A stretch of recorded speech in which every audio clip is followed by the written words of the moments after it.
Welcome to the Simplified Integration Podcast. This is episode number 35, How to Replace Your Facebook Ad Agency.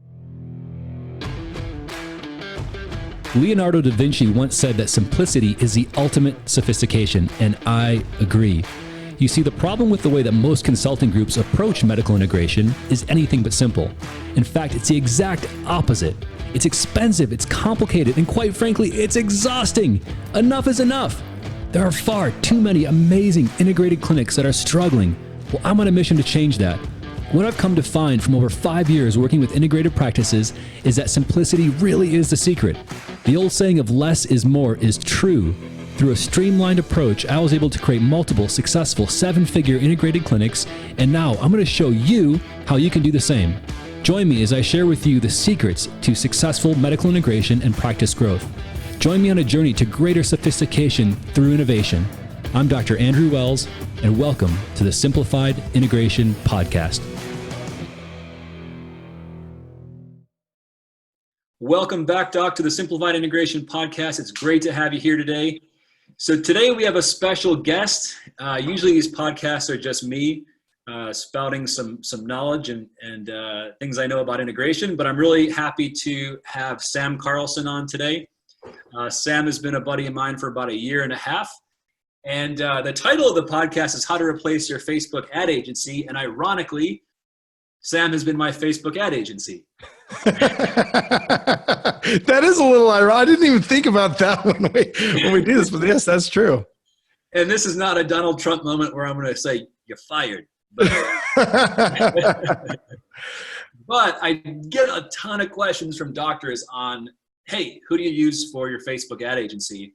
And so Sam has changed and is starting to change the landscape for Facebook ad agencies. And I want to get into that in just a minute. But I wanted to, so looking back, I just thought of this late.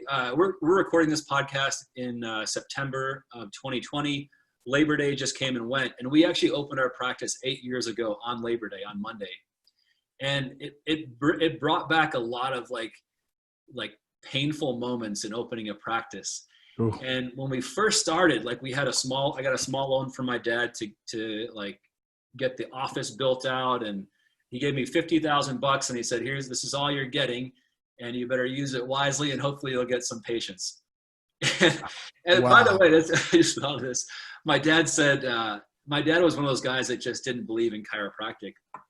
And he goes, Andrew, listen, like right when I opened the office, he goes, listen, just make sure when your patients come in, like help them, but don't completely fix it. So they have to keep coming back over and over. And that was my dad's strategy to a successful chiropractic business. Oh my goodness. So we had this like money to play with to open our office, and we didn't have a ton of money for advertising, and we didn't have a ton of money. So we had to go out in the community and find patients. And it was really nerve-wracking to me as we went from like 90 days to opening and 60 days and 30 days. I'm like, oh my gosh, like we got to get patients in the door. And so that holiday weekend of Labor Day, we got permission from a health food store to do screenings at the store. And they had 2 offices, one in the north side of the city, one in the south side. And so on Saturday, I went to one location, my wife went to the other one, and we screened for 8 hours, which is exhausting. Wow. And then the day after that, we had a screening set up at Walmart that we like finagled our way in.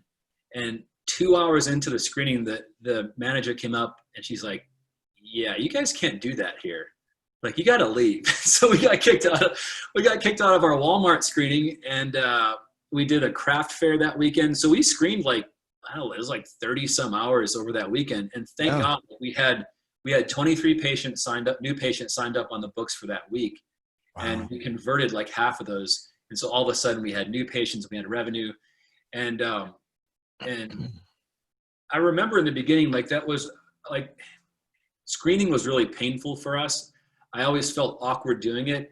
I didn't mind going through that pain because I knew we'd get patients out of it, but it was a lot of work. And for the first 2 years, we were always doing screening events and live events and talks. Wherever we could talk about chiropractic, I would show up and I would get patients from it. And that was actually really good at screening. I just hated it. And for a long time, for like especially the first 6 months, that's all we did on weekends. We got time off on Sunday. We'd go to church. We'd spend the rest of the rest of our Sundays just relaxing and preparing for the week. But we worked Monday through Friday. Friday afternoons we were screening, and then all Saturday we were doing screenings and events.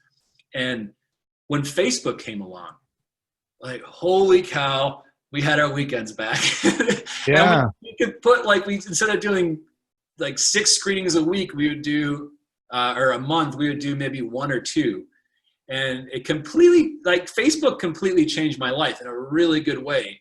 And so my wife and I were able to take like short trips, and we were able to, kind of pull ourselves away from our practice. And it was a game-changing thing, because with Facebook, what I realized that if you had really good Facebook ads, it was kind of like doing 24/7 screenings. Right. If you had the right ad. And so that's where, that's where good ad agencies and good copy and offers come in. And so I just wanted to start with that story. And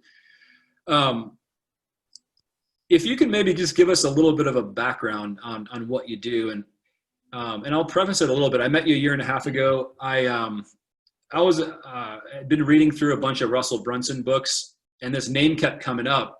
He's like, I work with this chiropractor, and this chiropractor ran these funnels and did really well. And I'm like, who the heck is this chiropractor? And then finally he said in one of his books, it's like the chiropractor, Dr. Woolner. I'm like, Dr. Woolner. So I typed in Dr. Woolner. I'm like, this guy's got to know something.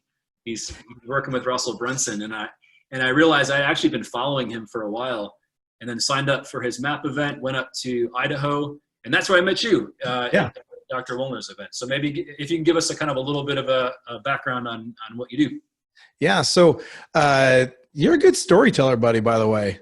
That I get a visual of watching you go and do those screenings. And it's really interesting because when I got into the chiropractic niche, I was actually a consultant. It's a long story. I'll keep it very short, but I've only been an entrepreneur. And so I've owned a lot of businesses, and back in like 2014, 15, somewhere in that 15, I think, in that time range, I was thinking about going and doing some consulting. And a good friend of mine, Sonny, Dr. Sonny Gill, who you've met, I was at a birthday party, and I said, hey, I think I'm going to go start a business consulting gig. And he said, no, don't do that. I said, well, we didn't know each other that well. I was like, what are you talking about, man? And he goes, no, come work with me. I do consulting. And so I decided to do that. And in working with him, I started to learn how chiropractic works, how your businesses are structured, how to systemize them, and just everything it takes to be successful. And one of the things that 5 years ago we were teaching folks to do were screenings. And I know the angst and the anxiety and the stress and all those things that come along with doing this. They're very effective. There's no arguing that. But yeah, with the advent of Facebook and marketing funnels and just different things like that, there's more options for docs to grow their practice. So we met at the at Dr. Woolner's MAP event, and I've known Dr. Woolner for several years. I actually bought his program when I was consulting. Okay, it's his funnel program. And so it's, again, a lot of these little, this spider web of people that you meet, and then what you decide to do with it. And for me, I have, the sales and marketing background that I've created over years of being an entrepreneur were pretty extensive. And so I started helping our clients that we were consulting. I started helping them run their ads. And then before very long, I got really good at it. And I started just doing that. And long story short, I teamed up with my partner, who is now Jacob Morris. He and I were running an agency called 25th West. And we were doing a very traditional agency model where we would take clients, we would run their Facebook and Google ads. In most cases, those were the two platforms we were offering. And we would create campaigns for them. And so that was kind of, the long drawn out version. But today we've kind of, I'm I think that you should always be looking for the future. What's next? What is the, what is the future of what you're trying to do? And sometimes that future comes a lot faster than others because of events. And we had in March, April timeframe, we had a pretty severe event, hit the world with coronavirus. And with coronavirus, we were forced to do something different. Okay. And basically what we ended up doing was innovating ourselves out of a job. Right. Yeah. And before we get into that, like, I think, I just want to talk about where I think most doctors are right now with their Facebook ad agencies. And this is, this may be my own experience, but maybe you can tell me if this is right or not. So we had a Facebook ad agency, and like I said, like, it changed our life, and we had patients coming in, we didn't have to do any work. And then after a while, like, we noticed that we had less and less leads coming in. And then we would call our agency and say, hey, it's not like we had 30 leads last month, we only had 15, and now we only have 5. And so there was like this continual cycle of like ups and downs with Facebook. And I never gave it much thought, but I never knew like why that happened. Was it ad fatigue? Was it Facebook changing their algorithm? Or were we not putting enough? Like, sometimes the solution was, well, just put more money behind your ad budget and you'll get more people. Yeah. But it's like, well, for $500 last month, we got this many. Why can't we get the same people for $500 this month? And so I didn't know like if there was some like secret sauce or something on the back end that agencies were using to create good ads for people. And so I think what some doctors are doing now is they're seeing, when their ads fatigue, is that they start jumping around to different ad agencies, which I did. Like, I'm like, oh, maybe this agency, like, they'll have a really snappy ad or whatever, and I'd see it. I'm like, well, maybe we'll try this one for a few months and see how they do it. And then the same thing would happen. It'd be great for a couple of weeks, and then it would fatigue, and sometimes, and here's does that make sense? Yeah. Yes. You're relaying the experience of 90% of the clinics out there. Yes, this is true. And I remember, which was frustrating for us, was that we really felt like we had a really good dialed in front desk, and we were really quick at responding to ads. And when the ads started to fatigue, more than several times, we had agencies say, well, it's probably your front desk. That's why you're not converting. And I'm like, nah, like, it's the same. We've had the same people. And it's like, well, maybe you're not answering ads quick enough. And it's like when ads would start to fatigue, I would notice agencies start to like the low hanging fruit is like, well, blame the client. It's like, it's your fault, which was like, it was irritating. And I understand that they were probably working with a lot of clients that had awful front desk and they weren't trained, and they didn't, they would answer ads a day late and all that kind of stuff. But it was frustrating for us. And so that was one of the reasons why we were sort of agency hopping, to find we were trying to find the magic pill to keep this never ending stream of patients coming in and not have to worry about it. And so that was, I think a lot of docs are stuck in that because, and that's why they're asking like, hey, who are you using for Facebook ads? Because they're, they have those frustrations and pain points. Well, we did a training last week, you and I, and one of the things that I shared in that training was a 100% true story. And I don't need to throw out names in such a public way right now, but there was a marketer, a digital marketer, that created a course that basically sold the idea that, hey, chiropractors are easy to sell, okay? And if you just use these ads and these funnels, you'll get leads, and then you can just go party.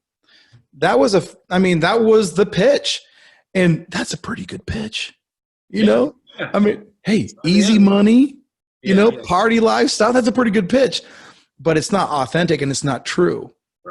Right. And what you're talking about is, marketing and working with a client and an agency is a dance. And you're right. Not all front desks are created equal, the same way that not all agencies are created equal. Right. Because when it comes to turning an ad on and turning a funnel on, pretty much, a lot of them will get really good success during that initial, honeymoon phase. Right. The problem is the real work starts when you have, there's a lot of different things. It can be ad fatigue. It can be audience fatigue. It can be just complete neglect, So there's a lot of things that can happen, but it's really the agency's job to deconstruct the problem and say, hey, well, the problem is maybe, in fact, we had a problem this week where somebody had been posting a lot of content on their Facebook page about a certain, COVID thing that they shouldn't have been. And because of that, their account got flagged. And that was their business page. Their business page got flagged. What gets flagged with your business page? All of your ad accounts that are connected to that business page. And so obviously this is going to affect their performance. So there is that dance, but just to kind of get back to the root cause, there's a lot of, not all of them. I got friends that are in this business that are good people doing a good job. But unfortunately because of that one event, that one person, that one digital company, there does seem to be a lot of folks in this space that just kind of, they prey on, and docs are getting very wise to what's happening, and they may not know where it came from, but they recognize the symptomology. I'm telling you, it came from this one course creator. He did a very good job of selling his course. So, yeah, that's kind of the inception of that cycle that you are discussing. Yeah.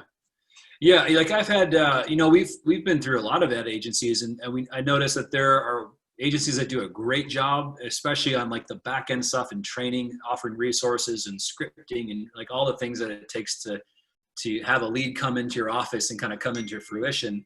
And then some agencies that were just awful, like no leads from the beginning, no leads in the end, and nothing in between. And one thing I wanted to ask you, and I hear this from doctors occasionally, and it's one concern that I had is like, do you think that Facebook is going to even be relevant in terms of advertising in the near future? Like, is that platform going to be around? Is it going to be, can you still use it effectively for leads? Are we going to have to shift to another platform?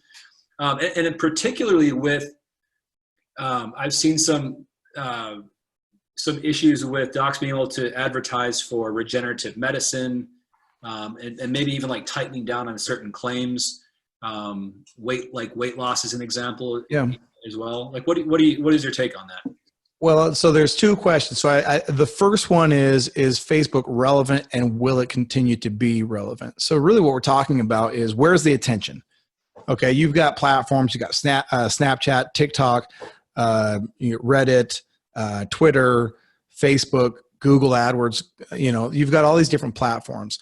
And when you look at Facebook, the level of reach, you have to understand, it's not just Facebook. It's also Instagram. It's also like different articles, different places throughout the internet. There's a lot of places where Facebook's ad platform gets reach. Okay. And the number of active monthly users, I still think is, I think they have like 2.2 billion active monthly users. So I think it's still relevant. Now, what the future looks like, guaranteed, TikTok has definitely made a surge in the last year. You didn't hear much about TikTok before a year ago, but now it's making a surge. And so I'm sure, that's the cool part about living in a venture capitalist economy, is there's always new things coming. And whether or not Facebook is relevant 3, 4, 5 years from now doesn't really matter, so long as you understand what we're going after, and that is attention, right? What is the best way to get attention? And then and I would say Facebook is relevant as it's ever been, if not more so, especially with the audiences that we're seeing, because the audience, the 35 to 65, 70, the older audiences, they're not going on to Snapchat. They're staying put on these platforms. So relevance, I think definitely it's relevant. It will continue to be. As far as terms and policies and just what will be allowed, that is a moving target, right? But so there's some things that they're never going to really want you to do. They're never going to want it to seem spammy. One of the problems that there's issues with weight loss is because the history of weight loss marketing. It's very spammy. It's everything is before and after. Everything is very, hey, you're going to lose 100 pounds in 7 days. So there's a lot of hype behind these things. And so really at the end of the day, there's not a condition that we don't market. It's just, you have to understand the approach to take, right? So for example, you talk about weight loss. We don't promote weight loss in the typical sense of, these, crazy results. In fact, we don't even hardly talk about results. We lead with new technology. A lot of times when we're talking about weight loss stuff, we talk about red light therapy or true like body contouring or things along those lines. So what new technological advances are there available to users that's going to hook them, right? Because you got to hook their attention with something. And so long as it's not the same thing, then you'll be okay, right? So I do think that even though they do tighten down on what you can and cannot say, and even like if you put an ad in that gets approved in one market, it might get disapproved in the exact same market but at a different clinic. This is just part of scalability. This is how big the platform is. And we see ads that get disapproved and we just hit manual requests, and they'll get approved 5 minutes later because they're like, okay, we just wanted to test you, make sure a person's there. So I think definitely, marketing for chronic pain conditions doesn't seem to have gotten any more difficult. I think we've been pretty much in the same place for several years that we have been, that we will be. I don't see anything changing there either. No, I know like sometimes doctors tend to focus on like the platform itself, like the algorithms and picking the right demographics, and those things I know are really important. But I think even more important than that are just the fundamentals of sales. Yes. And this is what initially attracted me to you was that you weren't talking about like the technology, I don't mean offer technology, but like the technology of how you're delivering your message. You were talking on the message. And I wanted you to, I think this is like, forget all like the platforms and Patient Stream and agencies and all that. This is what I think really makes you unique in your space is, well, first of all, you understand our industry really well, the psychology of it, what patients are looking for, what doctors are looking for. But I want you to talk for a minute, if you will, about just good old-fashioned salesmanship. Yeah. Because like if you look at old ads, like look at an old ad for knee pain, like from 50 years ago, it's not that much different than an ad today. Cause it's like people have knee pain and they want to get rid of it. But I wanted you to maybe like talk about like what copywriting is, what sales is, and what maybe the difference is between that and an offer in the clinic, and like how, like what some of the psychology that you use that goes into your ads. Yeah. Salesmanship and just the communication part of advertising. That is the thing that I love most about everything. Coming up with concepts and angles is really important. But I think let's frame this around a problem that is very common. So I'll have from time to time people come and say, hey, I want to promote, I was giving you an example. I want to promote leaky gut. Right? We were talking about this briefly before the podcast. Had a client say, hey, I would really like to focus on leaky gut. And do you have something you can do for that? And I understand the motivation of the question, but it is the source of all advertising problems, which is it's an inward looking out instead of an outward looking in. And what I mean by that is stop thinking about what you want. Like I want leaky gut. So maybe I want, autoimmune patients. I want to get a lot of autoimmune patients. Stop thinking about what you want and start thinking about the audience and what they want.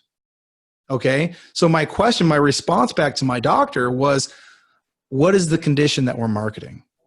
Okay. What are we going after? As soon as you start to identify and deconstruct that problem, then you can really start to frame the conversation around providing new solutions. So I like to make sure that we're focusing on a problem, okay, that we have some kind of actual solution. And then when you're talking about copywriting, the more I learn about copywriting, the more I learn, the more I understand that copywriting is just about like unique ideas. Can you put an idea in somebody's head that they'll say, "Oh, I hadn't considered that before," right?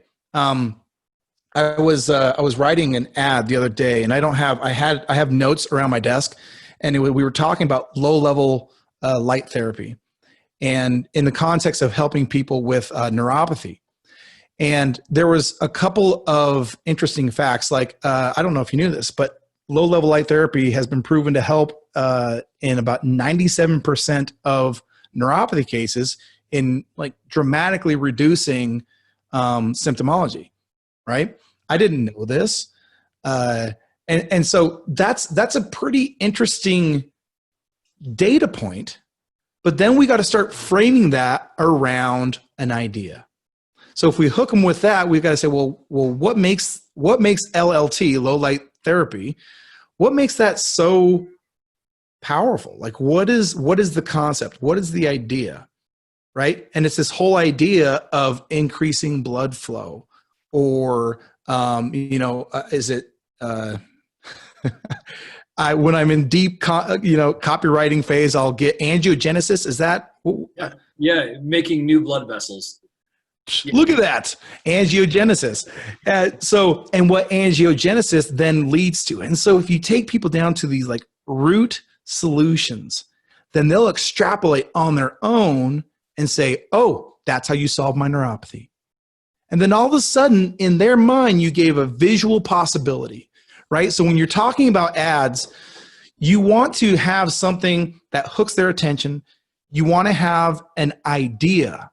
It's not about the individual words. It's about the idea that you frame that's different than what everybody else is doing. Okay? This is another reason why in weight loss, if you talk about weight loss, okay, just eat less. Or, once an idea gets popular, like intermittent fasting is very popular right now. Yeah. You're not going to become the intermittent fasting guy anymore. That concept has sailed, right? Who created that, by the way? Do you know? Do you know? No, do you? No, I don't. I mean, No. The same thing with keto, Yeah. like there was a guy in Joe Rogan's podcast that was a keto guy, and that was a very novel. So these are all concepts and ideas. They're going after the same result, right? So when it comes to copywriting is more of a creative internal thought process where you look at a audience's problem and find a way to just say, "Hey, here's a solution you've never considered before," right? And how can you package it to where they'll believe you and they'll want to take the next, or they'll want to learn more. So that all makes sense. So how are you taking that knowledge that you have on salesmanship and then actually making that work for doctors? So obviously, I mean, you see clients all across the country. I think you have a really good, because of the position you're in, you have a really good idea of what types of services docs are offering, what type of ads work, and and if they don't work. But how are you taking that and like putting it into a doc seeing more patients in their clinic every week? Yeah, that's a good question. So I'll give you an example. About 2.5, 3 years ago, we were having marketing for stem cells was so easy because in and of itself was a unique and novel idea. That was like, oh, cool, stem cells. Yeah, replace, that whole concept sold itself. Yeah. But that old phrase, a tactic known is a tactic blown. So everybody comes in and now you're just, like you said, it's a red ocean. You're a Me Too marketer. Yeah, you're now in intermittent fasting world. That's exactly right. And so what do? Well, I had a client that we were doing a web call like this, and he had in the background, he had like a neon track. You know what a neon track is? Yeah, we have clients that use those. They're awesome. Yeah. Yeah. So he had a neon track. I'm like, hey, what is that thing? And he goes, oh, that's called a neon track. And he had like a nurse, not a nurse, but an assistant sit down in it. And I knew immediately what it was. She sat down in it, strapped her knee, and I'm like, oh, that pulls the knee apart. I didn't necessarily know how that, helped people with knee pain, but I'm like, dude, I can market that. I know I can market that. Yeah. Because it was a unique approach. So I'm always on the lookout for things like that. Okay. Whether that's, contour light, pulse wave therapy, O2 therapy, different things like this, things that just, when you look at them, you're like, oh, it's curious. There's some curiosity there. And when you frame it right around a problem, it really has pull. Right. And so I've become really, I hate to say I've become really good because that sounds conceited, but arrogant son of exactly.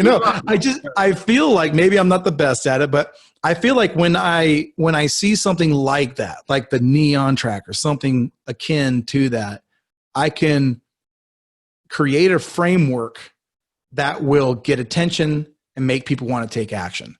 And so I've just taken that to anywhere in the chronic pain space, the wellness community, and I'm always looking for little things like that, and create more offers, test them, and they tend, inside of that framework, they tend to work pretty well. We need to get Neon Track to sponsor this podcast.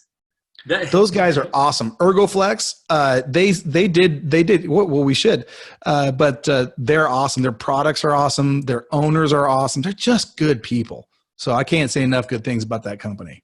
It's interesting you bring that up. I was just talking to a client this morning, and he uses a Neon Track knee decompression in his therapy, and we've positioned it. Here's one of our tricks, by the way, docs. We've positioned this machine. When a knee pain patient comes in, they go through an exam, they see the nurse practitioner, and then before they leave, we put them on knee decompression. And I was going over stats with the doctor today. He goes, you know what? He goes, I don't know if I want to use this knee on track machine anymore, because they put patients on it on day one. They feel like we've completely corrected their problem, and they don't come back anymore.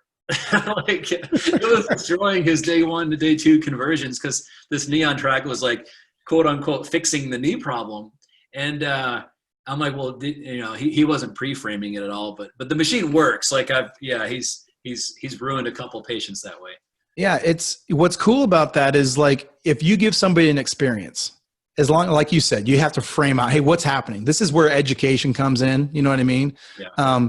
Dan Kennedy, the late Dan Kennedy, he actually consulted a lot with chiropractors. I don't know if you knew that. I knew that. Yeah. Yeah. He talked basically education is the key to closing, right? Like the right type of education. And so I've found that, again, like if you're doing the Neon Track, just tell people what's happening, right? If you educate them and then they match their subjective experience with the education you're giving, they're going to convert. They're going to say, yes, that doctor is telling me the truth. It's a tool, man. If you do it right, it can be a huge tool. Yeah, I actually just this morning created a script for that, like how to Awesome. pre-frame Neon, because we didn't have it. And I realized that, like, some people just do it naturally. Like, all right, get on the machine. Here's what's going to do. Here's what you should expect from the machine. Yeah. And some doctors are just like putting them on and not really explaining it. And then they would, if the patient had a bad result, they're like, oh, that didn't work, I'm not coming back. Or they have a good result. Wow, that worked. They fixed me. I don't need to come back. But they weren't, like you said, they weren't doing education. They weren't pre-framing. And that was a problem. Yeah. I got to call Ergoflex and get a podcast sponsorship. Yeah, they're great people. Like I said, you'll love them. Yeah, that's cool. I've sold a lot of their machines through clients. So Me too. I'm like, dude, I don't care. They're great. They're helping me help people. It's a win-win. Yeah, for sure. So I want to get into now, we talked about this in the beginning of the podcast on what you're doing to change the Facebook ad agency business. I mean, when you first told me this concept about Patient Stream, and we're explaining what it did, I'm like, man, you're gonna put a lot of Facebook ad agencies out of business because you don't need them anymore. And maybe I'm like overstepping that. Maybe that's an exaggeration. But if you would just walk through like what you've been up to, and on the platform side, and what you've been up to in the last few months or years, or however long this has taken you, I imagine it's been there to create. But what are you doing to change the Facebook ad agency business? Yeah. So it's interesting. I was at the beginning of the podcast, I said we kind of have innovated ourselves out of a job, right? And that's very true. I mean, we had clients that were in one, we're in the traditional agency side, and now they've kind of shifted into this automated side.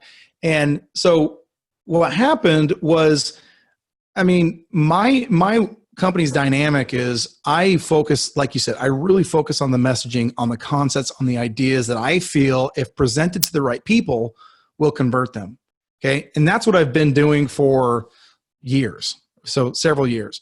And then Jacob is more of the, he's a lot better at talking to computers than he is to talking to people. And so we're very yin yang, and he'd been consulting with a development company, and they had been working on these different ideas and platforms. And one of the things that they came up with was how to basically launch and manage campaigns without a person having to get involved, so long as you had a couple of ingredients, right? It's not like, hey, it's not AI per se, right? You had to give it proven ads and then proven marketing funnels. As long as you had those two elements, it could launch those in a strategic way, and then it could manage performance on the back end. And it just so happens we had that, right? We had those ingredients.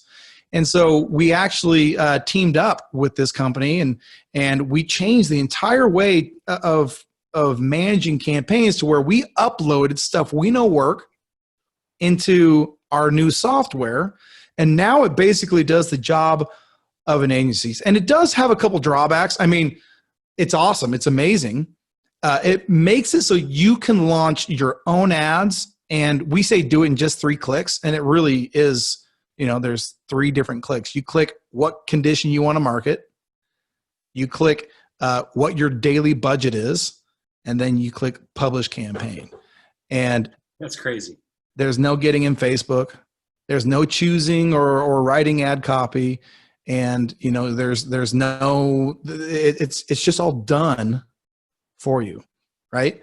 And so we create this thing. Now it doesn't, some of the limitations are, I mean, custom, so there is space always. I don't have a beef against agencies. I think there's some that do not need to be in the agency business. 100%. Yeah. But I've got some good friends that I think are great people, offer a good service. And when they have a good fit with the client, it works, and they do a good job. And when it comes to like custom stuff, whatever it is, we now are able to offer what we're doing at a really low cost, but you're using basically templated campaigns. Okay. And so they're done for you. You don't got to think about them. You just got to think, hey, I want knee decompression patients. We've been talking about, the knee on track. I want knee decompression patients. You choose knee decompression patients, you tell your daily budget, and click publish. And then boom, it'll go out and start advertising and, generating new leads. So it's kind of hard it feels like I feel like sometimes when I articulate or try to explain to people, they're like, wait a minute. So it sounds too good to be true. I'm like, listen, it's not all sunshine and what is it? Sunshine and lollipops or whatever. Sunshine, rainbows, unicorns, one of those. Yeah. It's not all that. I mean, there's some down again, we don't do custom campaigns. And so if you want to change the offer from $47 for this thing to $97, that's not something we can do. But it's offering, I mean, it's growing quickly, which we're excited about. And it's offering a really unique solution. And I guess the crux of it is it puts the power and the control of your advertising back in your hands. You choose when you run ads. You choose if you want to turn them off. If you want to switch from knee decompression to spinal decompression, you choose to do that. So I don't know if I left any holes, but that's kind of the gist of what it's doing. I like that, because I think what it allows doctors to do is say, all right, yeah, like let's pick a condition, whether it's back pain or knee pain or regenerative medicine, and hey, Mary at the front desk, let's do a Facebook ad this week. Let's put $300 behind it and see how it does. I like the fact that you can delegate that to somebody without having to call up an agency, tweak things. There's some time lag there, but also you can delegate that to your staff to do for you. Yeah. And the other thing I didn't think about, it just kind of crossed my mind, is that also I think when you have a doctor or an office staff actually going in and clicking the buttons and hitting like start on a campaign, there's a little bit more ownership over that campaign that, all right, we just move some money over and we hit go. And I think there's a little bit more maybe willingness to track their stats. Because I know, and I'm guilty of this, like we've had ad agencies and we just give them a monthly ad budget and their agency fee, and we just let it go. And we're not like really tracking our ad spend and our cost per lead. And I think by doing this, it may actually get doctors to actually do their stats and figure out like, well, we spent $600 this month. How many new patients did we get in from that ad, and start to play with their ad numbers. So I like getting the doctor involved with it without having to know how to run a Facebook ad. Yeah. Right. And the cool thing about it is, you have that so Patient Stream really is two macro components. One is lead generation, and then the other is lead management. So the lead gen is a proprietary tool. We created it. It's ours. Nobody else has it.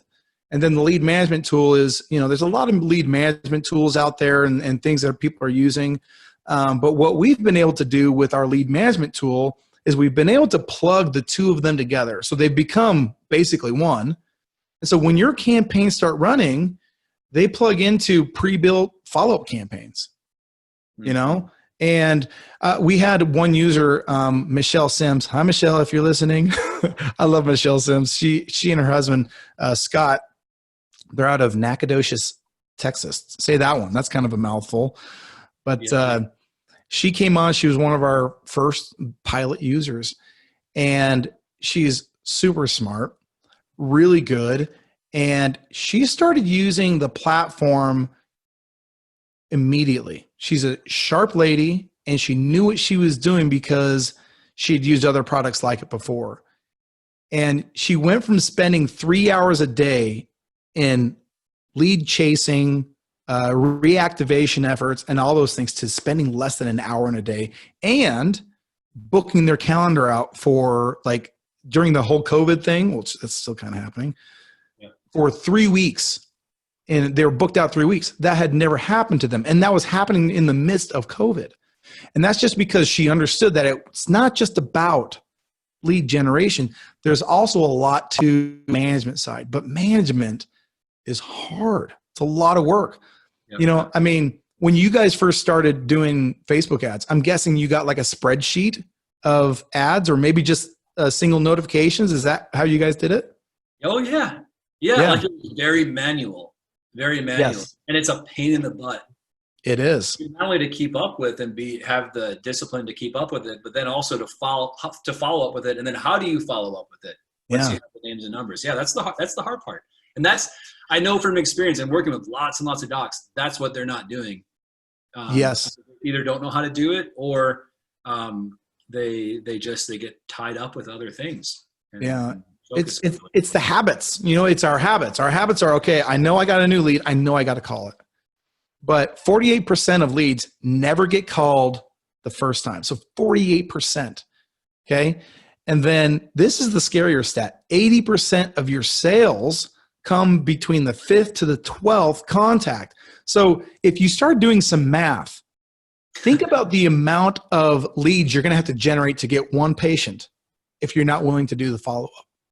The math starts to get really, really scary. But if you have a tool that will help you in that process, that will do a lot of it for you, manage it, reach out to people, and people are now reaching out to you, you can take a job that's a full-time position and reduce it to, again, less than an hour a day if done properly. Man, that's crazy. That's solving such a huge issue for offices, for clinics. Yeah. That's amazing. We're excited about it. We've gotten, this whole thing started in, right around the beginning of the whole Corona nonsense. I don't know if anybody is taking offense to nonsense, but a little bit of nonsense. Okay. I think we can all agree on that. You're talking to chiropractors mainly. So yeah. Okay. Well, very good. And I mean, we've got now about 100, I think we're at 99 users today. And so, maybe tomorrow, maybe by the end of the day, we'll be at 100, who knows, but it's growing really fast. We really care about our users. And that's not a sales pitch. I mean, I've got a Facebook group and I go in there every single day and I'm either posting or I'm seeing if people have questions, and we've got awesome support people. It's really exciting. It's a lot of fun. And I think, I think it's only going to get better. And again, we're adding, like you said, so we do a lot of conditions. I love going after the ad angles. That's what, I mean, I like helping people and talking, but if you think in the creative space, what do I enjoy doing? Is coming up with new offers. I enjoy coming up with new offers. And so, that's kind of my role. And we've got a bunch of, different conditions that people can target immediately just by plugging into it. So we're excited, to say the least. So I know that, with anybody, like there are certain clients that you're like, oh yeah, I can really help this doctor. And there are certain doctors like, yeah, this probably isn't for you. Like if you can speak to the doctors listening to this right now, like who is your like ideal client? So if someone calls you and says, hey, Sam, can you help me with X, Y, Z? And you're like, check. Like what would that, like, what are your kind of ideal clients that are like sort of home run clients? Yeah. So, there's always the business owner that wants to save money, and saving money isn't the best reason to do things, right? You need to have a fit, and we're not a fit for everybody. When you speak, we had some new members sign on within the last 2 weeks and then cancel. And he said, oh, I thought this was more, more hands-on, and hands-on from a perspective of we were going to get in and click, launch campaign form. I thought we made it easy enough, but some people, they just want it done for them. They really want to pay the money and just have it done. Okay. There is definitely space for agencies to get in and do that service. We are not an agency. We are a software. So you need to log in, you need to turn your computer on, you need to log in, and you need to, be willing to get your hands into the system, right? You need to be willing to, if somebody is texting, hey, can I learn more about your neuropathy program? Answer them, so that's a big piece to this. And then the other thing is we are somewhat limited by varying our offers. We want offers that go into PatientStream. We want them to be proven. Okay. So if you say, hey, can we try an offer that's this, that, and the other? First of all, if it's not a good offer, we're not going to try it, and we have kind of a track record of knowing what will work and what doesn't work. If it is a good offer and you have a track record of it running in your clinic, and, I'm always excited and willing to look at that type of thing. Okay. So because we're limited by, just time and the amount of people we have that creating an offer that works is an art. Okay. It's not something I can delegate to somebody. It's something that me and my team, we have to do. And so we are, some of the functional space, so diabetes and thyroid conditions, those are kind of more difficult because there's so many varying approaches to solving those problems, right? If there's uniformity, we can create an offer that works. Event marketing is great for diabetes and thyroid conditions, autoimmune conditions, things like that. And I think once things start to open up for events again, those will be a bigger part of the platform. But anyway, so we are limited by some conditions. We've got a lot of great ones. If you're a chiropractor, we've got plenty of stuff for you. If you're an integrated clinic, we've got plenty of joint conditions, body contouring, things like that, neuropathy, things along those lines. So it's not it's not a silver bullet. We didn't create a magical wand that we're just giving to everybody. There is work involved. We want you to get in and get educated, get involved with our group and with our community. We want you to get some marketing and sales skills. And we give you a lot of training. And I mean, we do 3 trainings every single week between me and the staff. That's a weekly basis. And we're doing that because there's a machine that runs people's ads. So instead of focusing on that, we can focus on the people and just really see, hey, anybody who's willing, we can bring your game up and we can do it quick. So basically you have this computer running everything and now you got to get out of the house and find something to do. So you're just training the heck out of doctors, right? Yeah, man. Yeah. It's funny because we do 3 trainings. 2 of them are pretty much our trainer, Heather. I'm sure she gets bored, but they're the same training almost every week. And they're just making sure that people have foundational understanding and utility of the platform, different things. And then mine is, whatever I want it to be. And it's usually marketing and sales tactics or funnel tactics or whatever it is. So I enjoy doing it. It's a lot of fun. So it's fun. Yeah. I mean, I get to get out of the house and not focus on the stuff that is no fun. And I get to focus on the stuff that is fun. That's awesome, man.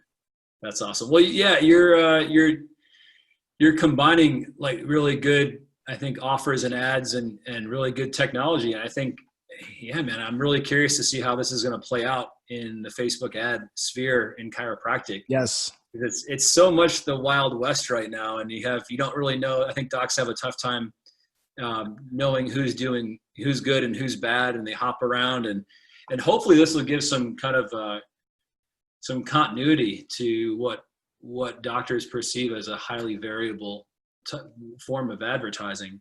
And right. I'm excited for you. I'm excited for your clients to be able to somewhat automate their ads and do it in a way that it doesn't break the bank and not having to spend $2,000, $3,000, $4,000, $8,000 in Facebook ad agency fees. Right. They can get some more money in their pocket at the end of the day, which is important. That's very important. Yeah, no, we're excited. I think like I said, I'm not against the agencies. And I think by us offering this service, what will happen is some innovation on their part, some new solutions to different things. I mean, how many people are focusing on physical mail anymore, or Google AdWords or YouTube ads? There's hardly anybody focusing on these things, and doctors need them. You know what I mean? Doctors need these different avenues for attention. So I think it's going to be, even if we were to take a huge swath, which we're not trying to ruin anybody's business, we're trying to help. But I think what it will do is just elevate everybody else's game. And if we can help your business get more, get more new patients and grow and do it at a lower cost, I think that's a good thing to do. Yeah. I mean, it's just a natural progression of technology and services advancing and becoming more efficient and better at what you do. And that's awesome, man. Well, thank you for your time. And, I was really excited to have you on the podcast. I don't have a whole lot of guests come on, but I wanted to have you come on, first of all, so people can see how great of a bald head you have. You have like the perfect bald head. There's no dents, dings, scrapes. Thank you.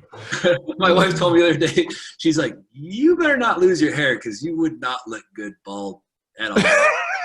Which is maybe why I'm growing my hair out long. I'm like, You never know until you actually do it.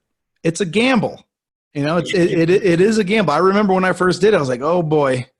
But it worked out. So it worked. No, but I have my hair massive, but I have ears that stick out. Kids used to call me Dumbo and are you part elf? I got that. Oh my goodness. I'm still self-conscious about ears. So if I go bald, oh boy. What a bunch of jerks those people were. I'm sure you'll look great bald if you ever come onto the team. Yeah, that's right. I'll stick with hair for now, and if I have to, there you go. Work when it happens. But there you go. Awesome, man. Well, Sam, thank you so much. Oh, and by the way, if people listening, if you want to know more about PatientStream, what it can do, if this makes sense to you, what's the best way to connect with you? Yeah, so just go to our website, which is mypatientstream.com. Check it out. I mean, we've got a demonstration video of kind of how it works. We've got information on it.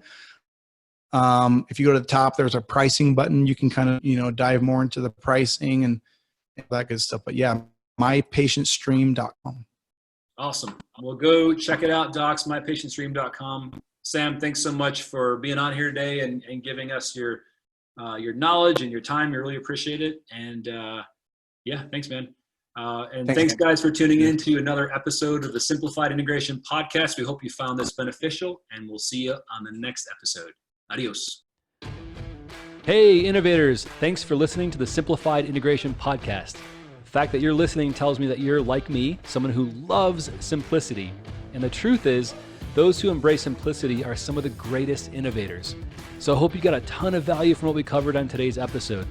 Be sure to subscribe and share with other docs that you feel could benefit from greater sophistication through simplification and innovation. If you've got specific questions that you'd like answered on this podcast, or you've got specific topics that you'd like me to discuss, just shoot me an email at info@integrationsecrets.com. That's info@integrationsecrets.com.